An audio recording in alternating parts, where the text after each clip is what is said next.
start things off tonight, the magician is going to face the razor-sharp surgical steel teeth of this industrial buzzsaw.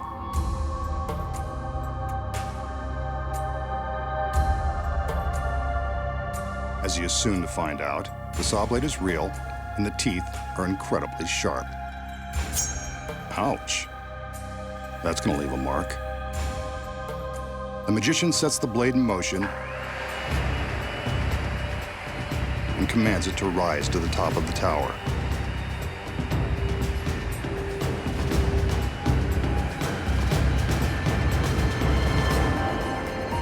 Remember the old saying, what goes up must come down? So for safety's sake, the blade stops before the girls walk underneath.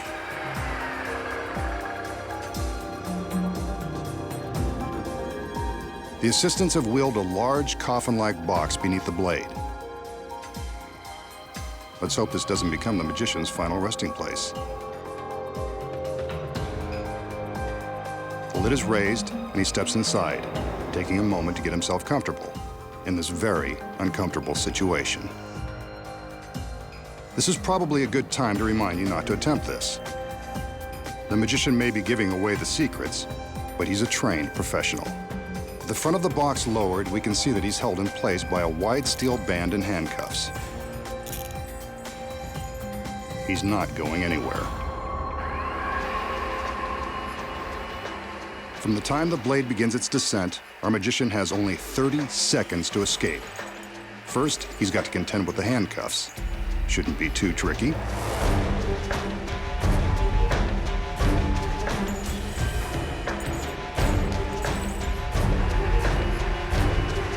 Only 20 seconds left. This isn't going well. The assistants are under strict orders not to stop the blade. But will they obey?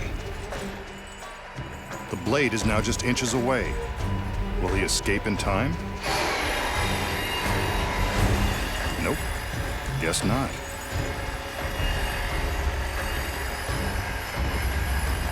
Well, this is a first, and we've still got an hour's worth of tricks to expose. Too bad he didn't save this trick for his big finish. Could have killed two birds with one stone, or one giant blade. Looks like the masked man has finally met his end, but I think we should see some proof that he's really cut in half. On cue, the girls separate the box. So long, magician. It was nice knowing you. The danger in this illusion is about as authentic as it gets, complete with a very real, very sharp industrial saw. And the handcuffs? Well, they're real too. You can see that there is no way to escape this death trap, not within 30 seconds. And that's really the magician strapped to the table. So is the magician really being sliced in half by the razor-sharp teeth of the giant saw? No. He still has more secrets to expose. Starting with this one.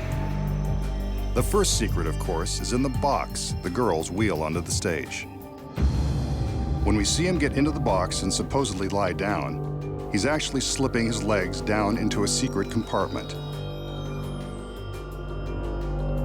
The table legs are hollow and large enough to fit a person, or half of one. As you can see from the back, there is plenty of room to slide his legs inside the compartment with the help of some handy steps, like the rungs of a ladder. His upper body remains visible on the table. So what about the other side? We saw his whole body on the table. The legs look real. The secret here is that a body double has climbed into the box before the illusion began. His legs stay on the table, while the rest of his body hangs upside down in another secret compartment. The double's legs are the ones we see secured by the stalks. The magician is in the front half, the double is in the back, and that steel band will cover the gap. With the body double in place before the illusion begins, the audience has no idea they're about to be duped. But how did two men make the illusion of one body so convincing? When the steel bands are lifted away, we can see the space between them. When the bands are in place, they cover the gap. The audience has no idea they aren't looking at the magician.